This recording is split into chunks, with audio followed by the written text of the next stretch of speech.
d'un enfant de pasteur. Bonjour, je m'appelle Ricardo Selman, directeur de la famille dans la Fédération orientale de la Caraïbe. Nous sommes en train nous couvrons le territoire de la Barbade, la Trinidad. Nous faisons partie de l'Union de la Caraïbe, dont le siège se trouve à Trinidad. Aujourd'hui, nous allons partager avec vous les voix et les réflexions de quelques-uns de nos enfants. Ce sont des enfants de pasteurs. Certains d'entre nous préférons les appeler PK.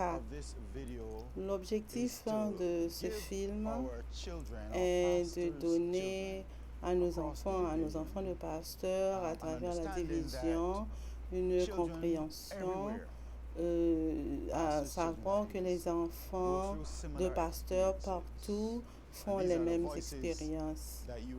Et ce sont les voix que vous allez écouter. Dans le livre de Deutéronome, chapitre 6, verset 7, la Bible nous commande à enseigner à nos enfants quand ils sont assis, quand ils mangent, quand ils marchent. Et nous avons donc une responsabilité de former nos enfants. Et le Salomon le sage a dit, instruis l'enfant selon la voie qu'il doit suivre, et quand il sera vieux, il ne s'en détournera pas. Et cela ne concerne pas seulement les enfants de pasteurs, ça concerne tous les enfants. Mais les enfants de pasteurs ne sont pas nécessairement différents des autres enfants dans leur croissance. Nous voulons partager un petit peu quelque chose avec vous et vous dire quelles sont les expériences, les défis qui font face à nos enfants. Avant de vous montrer ces expériences, je veux vous expliquer que en tant que parents, nous avons une responsabilité d'être les modèles pour nos enfants. C'est-à-dire que les enfants ont une manière d'apprendre à travers ce qu'ils voient. J'ai vu dans les textes que nous avons vus aussi que les enfants apprennent à travers les observations. Ils apprennent en voyant les autres enfants en action. Donc, nous apprenons à travers les observations et nous apprenons à travers le modelage.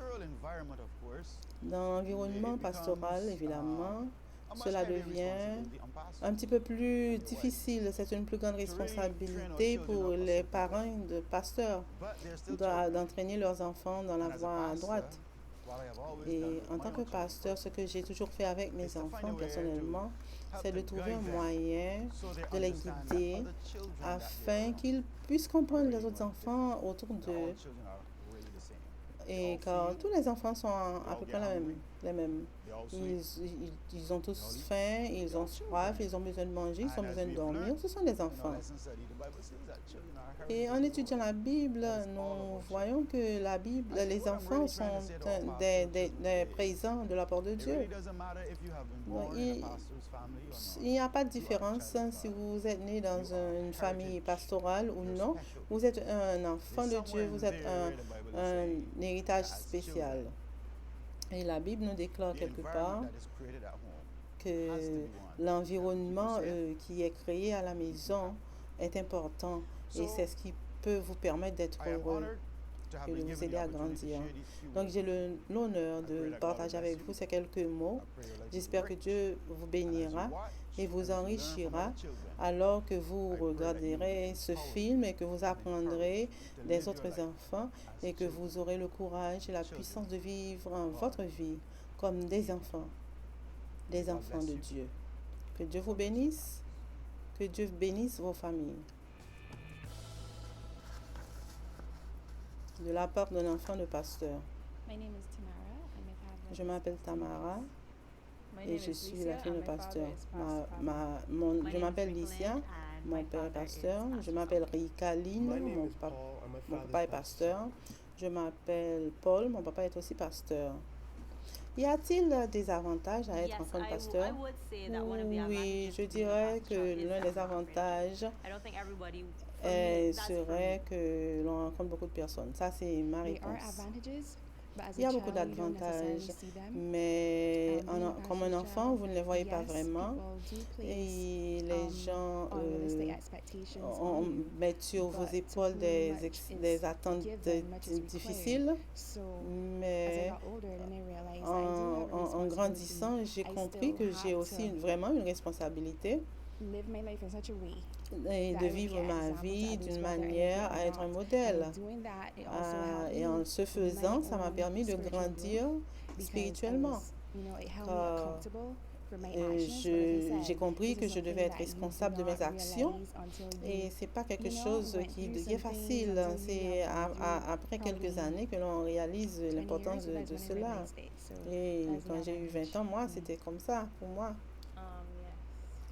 Oui, il y a beaucoup d'attention que vous recevez à l'église. Les enfants, plusieurs personnes veulent être vos amis. Certaines personnes veulent vous parler, rester avec vous. Et spécialement au moment de manger, on prend soin de vous différemment. Donc, quand ils savent que vous êtes de la famille du pasteur, vous avez un traitement différent. Oui, ma réponse est oui. Qu'est-ce que vous n'aimez pas? Qu'est-ce que qui ne vous fait pas le plus comme enfant de pasteur? Ce qui me déplaît le plus en tant que fils de pasteur, c'est la pression, la tension, les attentes des gens. Généralement, on s'attend à ce que vous soyez différent et c'est pas réaliste. Et pour moi, c'est surtout les déplacements. Car chaque fois que je déménage, je dois faire de nouveaux amis, je dois laisser les anciens. Et certaines personnes pensent que puisque mon père est un homme très spirituel, je dois être exactement comme lui. Je pense que je devrais dire que c'est la pression en grandissant comme un enfant. Vous n'avez pas encore une compréhension de tout ce qui se passe et on attend de vous des choses impossibles. Je dois donc dire que c'est ça que j'ai pas aimé. Qu'est-ce que vous aimez le plus? Ce que j'aime, c'est la nourriture gratuite et les choses qu'on me donne gratuitement. On me donne beaucoup de choses. Des fois, ça me dérange, mais c'est bon. Pour moi, c'est les voyages. Car à cause des différents déplacements et à cause des activités que mon papa doit accomplir à l'extérieur, des fois à l'étranger, souvent nous l'accompagnons. Par exemple, je me rappelle qu'en 2010, nous avons été à Atlanta pour la session de la conférence générale. Et là, j'ai pu rencontrer beaucoup de nouvelles personnes. Et j'ai même rencontré 2 dames qui étaient originaires de notre pays. Donc ça me plaît. Ce que j'aime le plus dans cette situation, c'est le fond spirituel. Car il y a toujours eu chez nous les cultes familiaux et on a eu un bon fondement spirituel et cela m'a préparé à être la personne que je suis aujourd'hui et la personne que je vais continuer à être.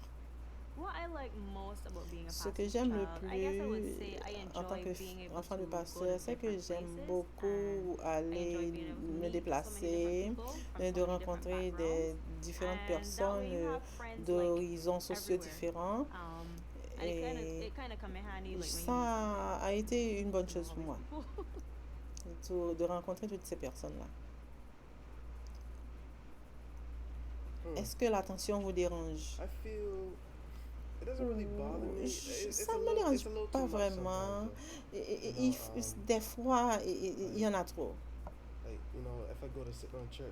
Car si je vais dans certaines églises, je veux m'asseoir. Je n'ai pas envie de me lever pour que tout le monde voit que je suis là. Quand je vais dans des événements, dans des programmes, on pense que je dois prendre la parole. Je dois saluer tous les anciens, tout le monde. Je dois savoir qui ils sont tous. Et donc, si je ne salue même pas une personne, cette personne va se fâcher et va penser que à cause d'enfants de pasteur, j'ai mal agi. Est-ce que les différents déplacements vous ont affecté? Ça m'a affecté dans le sens que même maintenant, si je reste trop longtemps dans un endroit, je ne suis pas à l'aise. Pour la limite pour moi, c'est 4 ans. Donc, et je dois changer. Donc, je dirais que bien que je n'ai pas peur des changements, j'ai pas peur de faire d'autres expériences, ni d'aller dans un autre pays, ni dans un autre district, n'importe quoi, une maison ou quoi que ce soit. J'ai appris à vivre comme ça, mais je crois que j'aime bouger. Et c'est une bonne chose quand même quand on ne s'habitue pas trop et on peut grandir. Oui, ça m'a affecté car je me rappelle que lorsque j'étais enfant, nous avons déménagé souvent et il fallait renouer, faire de nouveaux amis. Et même maintenant, quand j'étais plus jeune, je ne l'aimais pas. Et même à l'église, je n'ai jamais senti cette sensation d'appartenir à une église parce qu'il fallait visiter toutes les autres églises. Donc cela m'a affecté.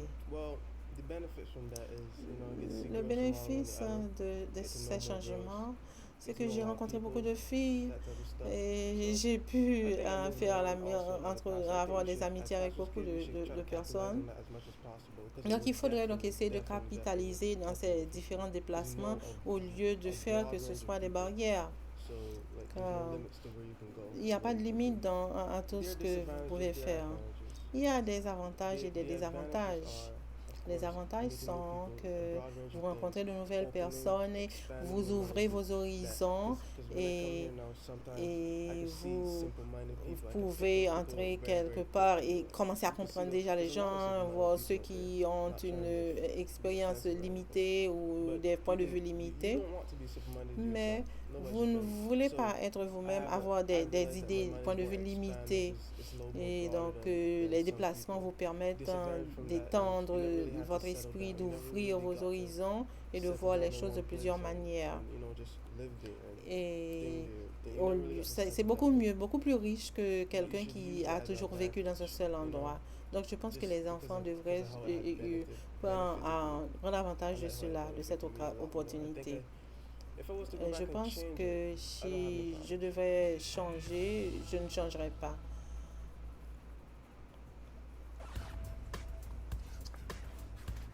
Saviez-vous que plus vous partagez, plus vous avez? Partageons donc. C'est l'inspiration hebdomadaire. Alors, bienvenue à partager. Nous allons partager tout ce qui est possible. Je m'appelle Shari, moi je suis Ricaline. Et nous allons partager avec vous une lettre que nous avons reçue d'un de nos auditeurs, participants. Chers participants, vous avez toujours été là pour moi et je suis contente de participer à ce programme. Mais je voudrais vous demander comment faire pour renouer une relation qui a été déchirée. Et en tant que deux célibataires, nous avons définitivement la réponse pour vous. Et vous pouvez faire 5 choses. Premièrement, faites-vous belle pour cette personne-là. Troisièmement, répondez à ses besoins. Quatrièmement, touchez le contrôle à distance. Et cinquièmement, louez-le. Et voici la réponse. Et en suivant ces 5 points, vous pouvez... attendez, c'est tout ce que vous pouvez nous expliquer. Qu'est-ce qui vous autorise, vous deux célibataires, à nous dire qu'est-ce qu'il faut faire dans un cas pareil. Ah, moi, je suis contente de votre question, car chez Shari et moi, nous avons beaucoup d'expérience. Et c'est ce qui est important. Vous avez beaucoup d'expérience. Vous avez dit Dieu dans votre expérience? Oui, mais ça ne ressemble pas à Dieu. Retournons à nos 5 points. Premièrement, faites de lui votre ami. Mon enfant, Dieu doit être votre meilleur ami. Car ce ne sont pas les vêtements ni les parures extérieures qui vous rendront précieux aux yeux de Dieu ou précieux aux yeux de Dieu. Car la pureté intérieure est cachée dans le cœur et celle qui est importante. Et suivez la parole de Dieu dans Galates 3:22 et vous ne vous tromperez jamais. Oui, vous devez prendre rendez-vous avec Dieu pour passer du temps avec lui, car il faut choisir un certain moment pour passer un temps avec Dieu lui-même. Numéro 3, c'est le moment de mettre un petit peu de piment dans la relation. Avant de mal nous interpréter, écoutez ceci. Dieu déclare, je connais les plans que j'ai formés pour vous, déclare le Seigneur, projet de paix et non de malheur, dans Jérémie 29:11. Donc, Dieu nous amène à des endroits où nous ne pourrions jamais imaginer être.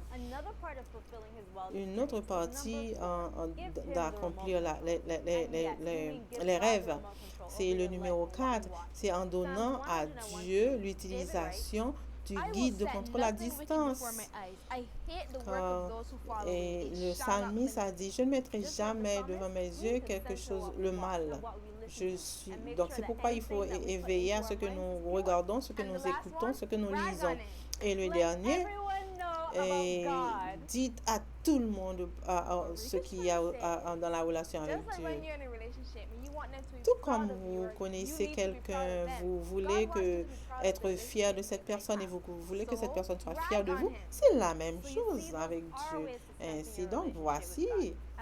Donc, faites de votre relation avec Dieu une chose importante et une chose vivante. Et construisez cette relation. À bientôt. Et pour les exemples pratiques, tout ce que vous aimeriez. Je suis Shari et moi, Rikaline. Au revoir. Pour continuer à avoir plus d'informations, vous pouvez nous contacter sur ce site www.eastcaribbean.org. If you have quelque chose que vous aimeriez partager avec nous, s'il vous plaît, envoyez-le à l'adresse qui est sur l'écran. Plus nous partageons, plus nous avons.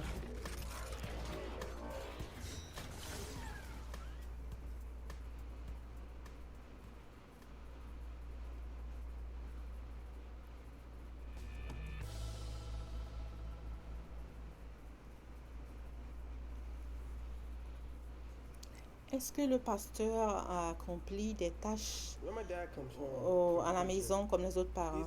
Quand mon père revient à la maison, après d'avoir prêché, il ne vient pas me parler de ses sermons. Il me parle de ce que je fais à la maison, même de certains programmes de télévision que je regarde. Donc, il est mon père et il est pasteur à l'église. Il est mon pasteur aussi, mais à l'église. À la maison, il est mon autre père.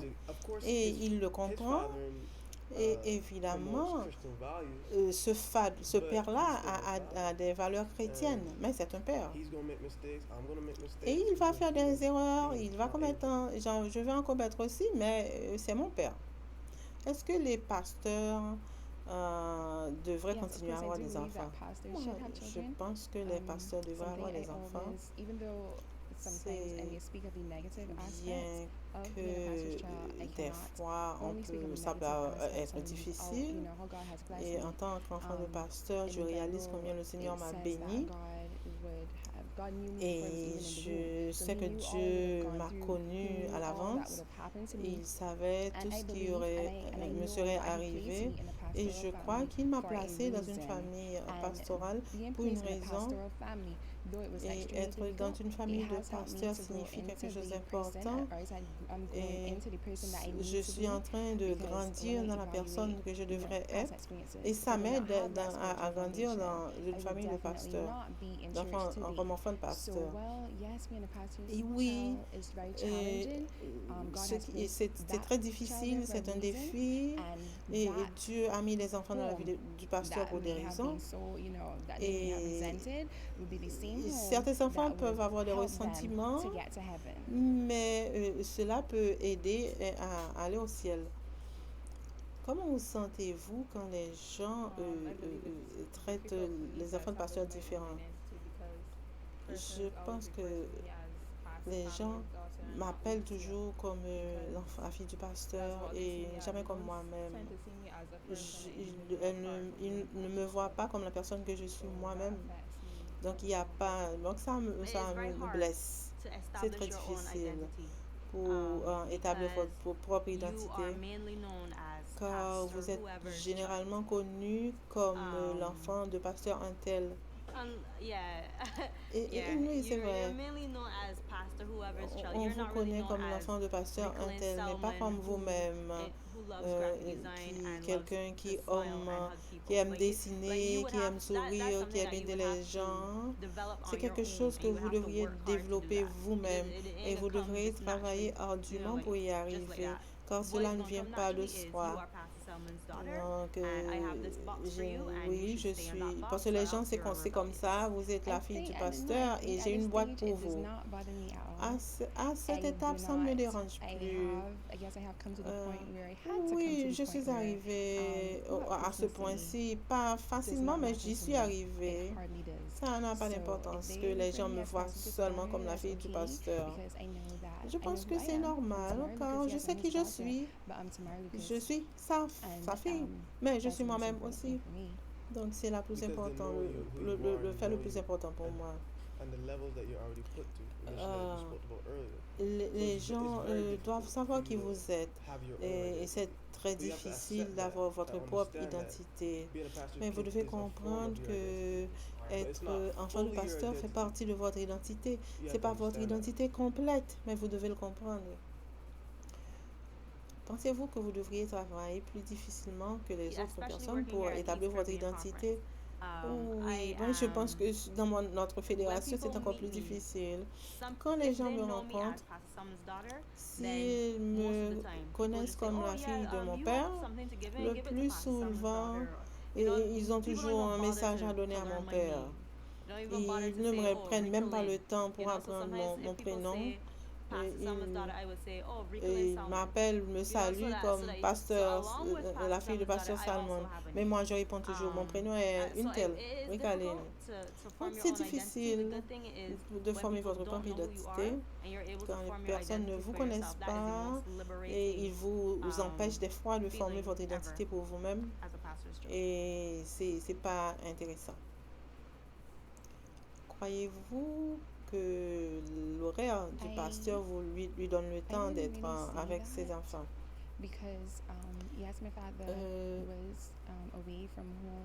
Mon père a dû se déplacer souvent, mais malgré tout, nous avons eu du temps ensemble dans les cultes familiaux, dans les récréations. Et il y a eu des pressions externes, c'est vrai qu'on a subi, mais ce n'est pas des pressions internes. Donc, c'est vrai qu'il y a des expériences désagréables, mais cela ne veut pas dire qu'on ne devrait pas être, parce qu'il n'y a rien de bon là-dedans. Est-ce que votre identité est importante? Oui et non. J'aimerais bien que les gens viennent auprès de moi comme quelqu'un, comme un individu, une personne. J'ai une responsabilité personnelle, comme tous les autres chrétiens, envers ceux qui sont autour de moi. Donc, si je dois mettre un post sur Facebook, je dois faire attention. Si je vais bloguer avec quelqu'un, je dois apprendre à faire attention, car j'ai ma responsabilité à protéger. Je suis quelqu'un. Je suis un être humain. Je prends des décisions qui peuvent parfois ne pas être chrétiennes. Je peux aimer certaines musiques que je trouve intéressantes. Je ne prends pas toujours le temps de penser si telle ou telle personne me voit, ils vont dire, ah, la fille de pasteur Farmer, ah, écoute ceci ou cela, ou fait ceci ou cela. J'aime la musique, j'écoute la musique que j'aime. Ainsi donc, mes décisions sont toujours influencées par, je pense, par le fait que mon père est un pasteur, car on essaie de me mettre dans une boîte dans laquelle je ne peux pas sortir. Mais mon but est, comme une chrétienne, j'ai lutté et de faire ce que je dois faire. Mais je pense qu'on devrait laisser la chance aux enfants de se développer. Mais les pasteurs devraient avoir des enfants parce que c'est important aussi pour eux.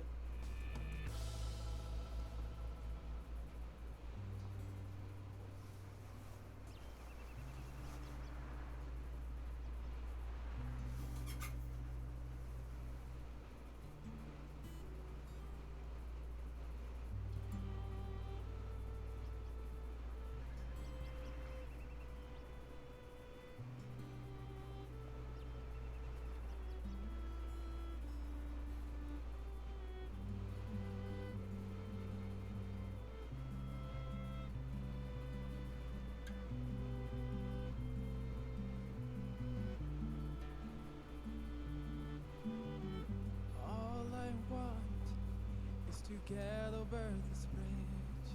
I keep falling and falling. It's like I would never see your face. And I try to walk all this narrow path, but I drift on the other side of the road. I need you, Lord. I need you with me. I need your strength, your power to live inside of me. Restore my life, restore my days, restore my heart that I can worship you all of my days. Just change my heart, just change my soul.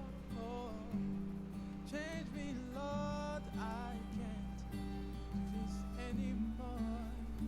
Please change my life, forgive me, Lord. Restore the joy of thy salvation, then let me know. Lord, just restore,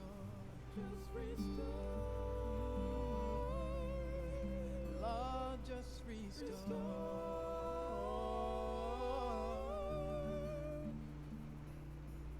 I feel so unworthy to praise your holy name when I fall. I just can't feel your presence near. But you've promised you will help me to get over all iniquity. In Titus 2 verse 14, this will end soon. I can't wait till you come back for me, that I will see your face and you set me free. Sin won't have me anymore, sin won't have me. Because of Jesus, your grace has set me free. Sin won't have me, Lord, set me free. The Lord will come and set me free. I will be free. You will be free. I will be free. God will set you free. I will be free. I will be free. I will be free. The Lord has set me free.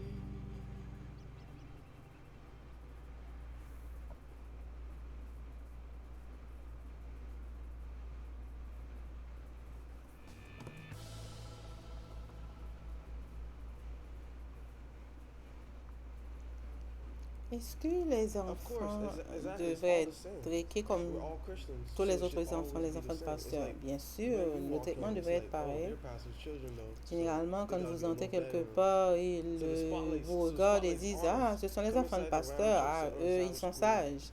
Et quand vous êtes à l'école du sabbat, et immédiatement on vient autour de vous, ah, voici l'enfant du pasteur, et le moniteur vous regarde dans les yeux et s'attend à ce que vous répondiez à tout, que vous participiez.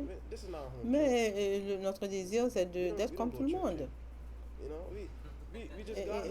D'ailleurs, le plus souvent, nous sommes des visiteurs dans l'église. C'est pas là où nous sentons le mieux. Donc, nous venons nous asseoir pour jouir de l'école du sabbat, mais pas pour donner des analyses profondes de la leçon ou de la vie de l'église. Nous faisons nos cultes dans la maison. Les conversations profondes, ça vient aussi dans nos cultes, mais c'est pas toujours le cas. Quelle est l'une des conceptions erronées que les gens ont des enfants de pasteurs? L'une des conceptions erronées, c'est que nous sommes tous des végétariens, que nous ne mangeons pas du poulet, etc. Ce n'est pas vrai. Je mange de la viande, j'aime le poulet.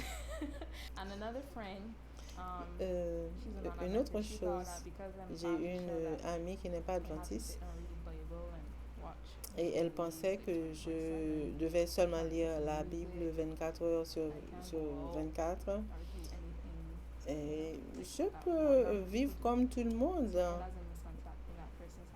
et donc ça dérange. La mauvaise conception des pasteurs d'enfants, c'est que les gens pensent qu'ils sont meilleurs que tout le monde ou bien qu'ils sont les pires. Les enfants de pasteurs sont au même niveau que tous les autres enfants, tous les autres adolescents, tous les autres jeunes, et quel que soit l'âge où ils se trouvent. Donc, nous sommes au même niveau. Je pense qu'on met les enfants de pasteurs sur un piédestal et quand nous ne arrivons pas à satisfaire ces attentes, nous pouvons des fois regarder comme des rebelles, mais le plus souvent c'est parce que l'enfant commence à tomber sous la pression, ou bien quand ils deviennent comme moi, j'ai décidé de ne pas m'en faire, de laisser les gens penser ce qu'ils veulent. Mais l'erreur dans la conception, c'est que les enfants de pasteurs devraient être meilleurs que les autres et qu'ils devaient avoir un degré de sainteté qu'on ne peut même pas atteindre. Quand ils ne sont pas mieux, ils ne sont pas en pire, ils sont comme tous les enfants. Car quand il s'agit de l'âge de la rébellion, c'est la même chose qui se passe pour tous les enfants. Et ce n'est pas parce qu'ils sont pires, c'est parce qu'on pensait qu'ils devraient agir comme autrement.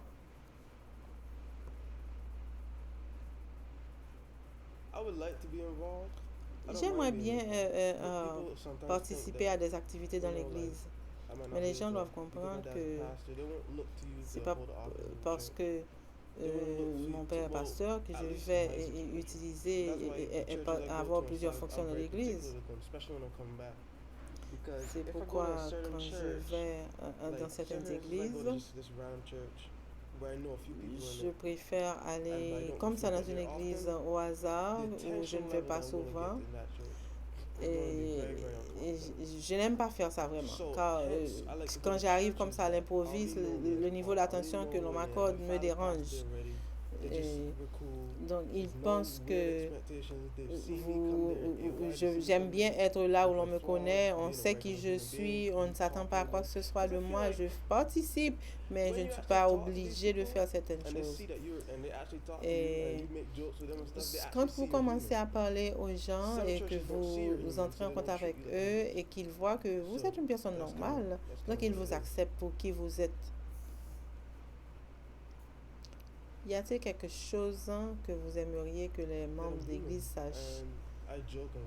Qu'ils sachent que je suis un être humain, j'aime plaisanter, j'aime rire, je suis un être humain, je plaisante, je joue, je commets des erreurs aussi, je me fâche des fois, je me mets en colère, j'ai des émotions, j'ai des émotions régulières, ordinaires, et personne ne devrait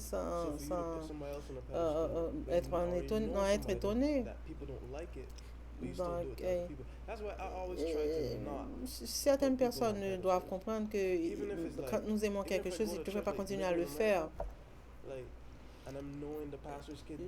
Je connais des enfants de pasteurs qui vivent aux États-Unis. Je ne fais faire aucune pression sur eux. C'est pourquoi vous avez des enfants de pasteurs qui font des choses extraordinaires. Le pire devant moi, ils essaient de me provoquer. Des fois, c'est inconscient, mais des fois, c'est très conscient, spécialement aux États-Unis. C'est très dur aux États-Unis, car c'est très difficile pour eux, car tout ce qu'ils doivent faire, des fois, ils vont à l'église avec le jean, juste pour dire que je veux faire ce que je veux. Comment le membre d'église peut-il aider l'enfant de pasteur? Il faut les traiter comme s'ils sont des enfants normaux. Et il faut les traiter spécialement quand ils sont nouveaux dans le district ou dans l'église. Il faut les inclure, ainsi que dans le pasteur et leurs épouses, les inclure dans les églises, dans les activités, dans les programmes, dans la préparation des programmes, leur demander s'ils voudraient participer dans le groupe de théâtre, s'ils veulent chanter ou bien s'ils veulent faire quelque chose. Et les inclure dans les activités d'église, car ils n'ont aucun endroit d'appartenance. Une fois qu'ils trouvent une église où ils se sentent vraiment faire partie, donc ils pourront se développer. Donc j'aimerais que tous les membres qui écoutent et qui regardent, et j'aimerais que quand un enfant de pasteur ou une nouvelle femme de pasteur arrive dans votre ici, de les traiter comme vous traitez tous les autres, afin de leur faire comprendre qu'ils appartiennent à cette église. Car souvent, ils ont ce sentiment de n'appartenir à nulle église, à nulle part. Vous savez, moi, je ne me soucie pas trop de ça. Ça ne me concerne pas vraiment. Ce point-là, non. S'ils ne veulent pas me parler, s'ils ne veulent pas me traiter d'une certaine manière ou d'une autre, ça ne fait rien. Je n'ai aucun problème. Je pense que les chrétiens devraient avoir un comportement différent. Ils devraient se parler, ils devraient avoir une relation. Mais je n'ai pas de problème.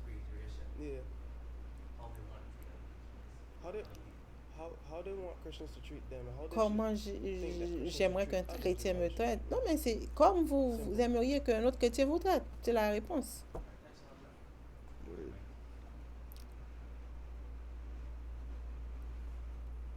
C'est toujours la même question. J'aimerais que quand les jeunes enfants de pasteur viennent, de les traiter avec abnégation, car comme tout le monde, ils passent par des difficultés et des problèmes qu'ils doivent résoudre, et d'essayer de les comprendre et de ne pas mettre trop de pression sur eux et de leur laisser l'occasion de grandir et de ne pas les détruire juste parce qu'ils sont enfants de pasteur. Donc, en tant qu'enfant de pasteur, il est important que l'enfant développe une relation lui-même avec Dieu et d'avoir Dieu dans leur vie, car Dieu ne vous laissera jamais. Il a toujours été avec moi, quelle que soit la situation dans laquelle j'ai été, et je pense que les enfants doivent rester près de Dieu. Il faut essayer aussi de comprendre comment fonctionnent les membres d'église et comment ils pensent. Si vous y pensez vraiment, ils regardent le pasteur comme un modèle. Et ils vous regardent aussi comme un modèle. Donc, vous devez comprendre leur point de vue. Et une fois que vous mettez dans leur peau, vous comprenez que quand ils font certaines choses, c'est pas parce qu'ils sont méchants, c'est parce qu'ils veulent vous voir parfait. Et ils pensent à vous comme quelqu'un qui pourrait les aider à être parfaits eux-mêmes. Donc, c'est peut-être ainsi que je comprends cette situation. Maintenant, autrefois, je regardais les membres d'église comme des ennuis, mais maintenant, je comprends un peu mieux. Ils ont besoin d'un photographe, d'un miroir. Et ils se disent, oh, voici le miroir, voici l'image que je veux, et voici l'image que je veux voir.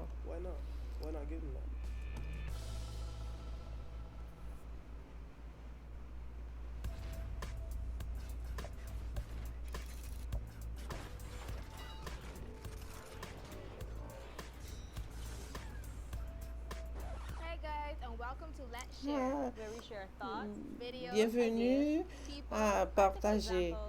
Et nous allons partager tout ce qui est bon. Quel que soit ce qui est bon, je suis Shari. Et moi, je suis Rika.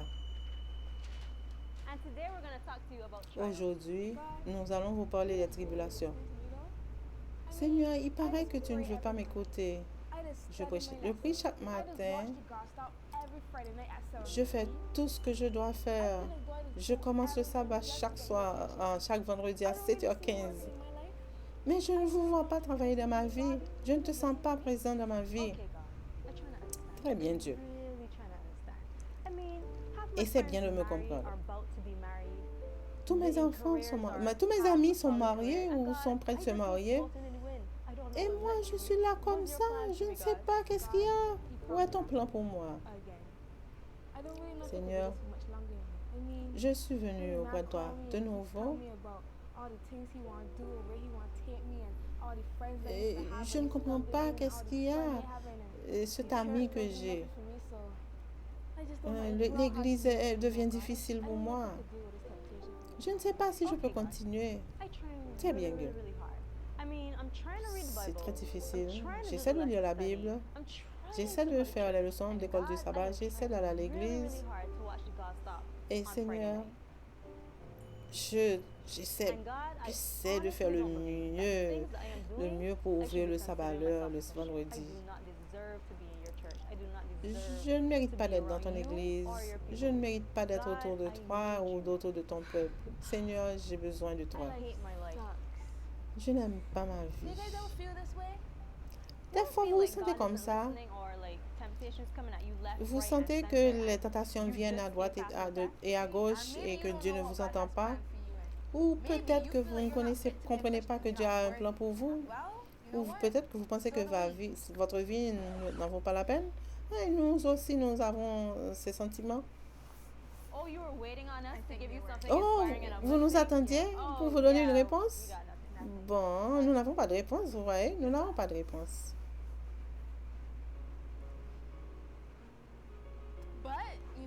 Mais, vous savez quelque chose? Nous connaissons quelqu'un qui a une réponse. Je ne te vois pas travailler dans ma vie. Tu m'écoutes? Dieu peut t'écouter et il écoute. Prenez le temps, écoutez-le. Psaume 34:15 nous dit, les yeux de Jéhovah sont sur les justes et ses oreilles sont attentives à leurs cris. Seigneur, est ton plan pour moi? Écoute, je te comprends très bien. Et je suis sûre que certains d'entre vous ont le même sentiment. Mais Jérémie 29:11 dit, quand je connais les projets que j'ai formés sur vous, pour vous donner un avenir et une espérance. Seigneur, je ne sais pas si je peux continuer. Écoute, nous sommes des êtres humains. C'est notre nature d'avoir des tentations. Mais 1 Corinthiens 10 nous dit, il n'y a aucune tentation qui vous a été donnée et sans que Dieu, qui est fidèle et juste, ne vous ait donné la force d'aller au-delà. Et avec la tentation viendra aussi le moyen de vous en sortir et de la supporter. Je sais, et c'est très facile pour vous de penser que Dieu va vous abandonner, mais Isaïe 1,18 dit, venez plaidons, dit l'Éternel, si vos péchés sont comme le cramoisi, ils deviendront blancs comme la neige. S'ils sont rouges comme la pourpre, ils deviendront comme la laine. Donc, quelle que soit la situation à laquelle vous faites face, quel que soit ce qu'il y a, Dieu va vous rendre une meilleure personne. Et vous savez, des fois, nous pouvons aller auprès de Dieu à travers nos enfants. Des fois, nous prenons les choses pour des faits acquis. Donc, les tentations et les tribulations nous permettent de compter sur lui et de nous abandonner entre ses mains. Merci pour notre programme du jour, d'avoir été avec nous. Nous aimerions partager tout ce que vous avez à nous dire. Je suis Shari et moi je suis Rika. Bye.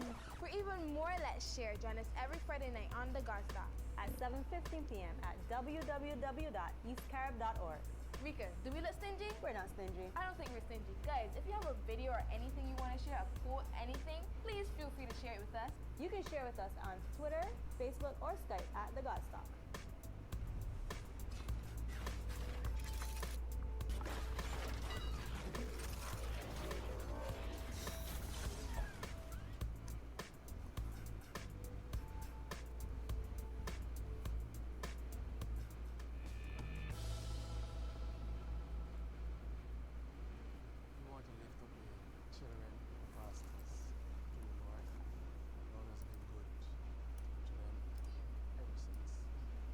Je suis pasteur Macalum et je pense que c'est important d'avoir fait ce programme brillant. Notre Père Céleste, nous voulons te remercier pour les familles de pasteurs et d'une manière spéciale pour nos enfants. À travers les siècles, dès le commencement de la prédication de l'Évangile, les enfants de pasteurs ont apporté beaucoup de contributions au travail de l'Église. Nous te remercions d'avoir aidé leurs parents et de les aider à comprendre leurs parents et à avoir ce qu'ils doivent faire pour faire de leur ministère un succès. Seigneur, nous te prions aussi pour les groupes spéciaux qui contribuent constamment à l'Église locale, dans l'œuvre de l'Église en différents endroits, à différents niveaux. Souvent, ils font face à des difficultés et certains d'entre eux, même à ce moment-ci, peuvent être découragés pour des raisons différentes. Mais nous implorons ton Saint-Esprit qu'il vienne en eux afin de les aider à comprendre que le même Dieu que leurs parents servent, c'est le même Dieu qu'ils servent. Et que plusieurs bénédictions que tu as déversées sur leurs parents en tant que pasteur, tu en as déversé sur eux aussi et que tu veux continuer à le faire. Nous te prions de les aider à te trouver comme leur Dieu, qu'ils comprennent que tu les aimes d'un amour éternel et que tu veux qu'ils soient partie de ton règne éternel. Ainsi donc, en ce moment, nous te prions de leur montrer, de leur faire voir un coup d'œil sur ton règne et que ceux avec qui ils entrent en contact s'améliorent à cause d'eux, mais fait que les difficultés auxquelles ils vont faire face, ils le fassent en sachant que tu es leur Dieu. À travers les âges, ils ont fait un impact sur le travail et nous prions, Seigneur, qu'ils s'attachent à toi, qu'ils restent auprès de toi, car tu as une récompense pour eux. Que ton Saint-Esprit continue à être avec les enfants de nos pasteurs. Que ton Saint-Esprit continue à les garder intacts, quel que soit l'endroit où ils vont, même dans leur croissance vers l'âge adulte, dans leur cheminement dans ce monde. Continue d'être avec eux alors qu'ils contribuent, alors qu'ils font leur mort, quel que soit l'endroit où ils vont. Que ton Saint-Esprit reste non seulement sur les enfants à la maison maintenant, mais sur ceux qui sont adultes, qui sont quelque part, qui font une certaine contribution à l'œuvre. Merci d'écouter et de répondre à notre prière. Au nom des enfants de notre pasteur, en Jésus-Christ, nous te prions. Amen. Je veux remercier à vous tous qui avez suivi ce programme et qui avez appris, avez eu connaissance de quelques-unes des expériences que font nos enfants ici dans l'association de la Caraïbe orientale. C'est un honneur pour nous d'être avec vous. Nous sommes heureux que vous avez pris le temps de rester. Et nous remercions aussi les jeunes qui ont participé dans ce programme, qui ont créé ce programme. Et ce jeune homme qui est un père, qui est un enfant de pasteur. Et aussi les jeunes filles, c'est l'une d'entre elles qui est responsable de médias dans notre association, fédération. Nous vous remercions et nous vous encourageons à continuer à servir le Dieu du ciel en vous rappelant que vous êtes un enfant de Dieu et que vous êtes spécial à ses yeux et de continuer à le suivre, que ce soit comme enfant de pasteur ou comme enfant tout court. Maintenant, je vous invite à suivre une autre présentation pour la prochaine fois. Que Dieu vous bénisse. Au revoir.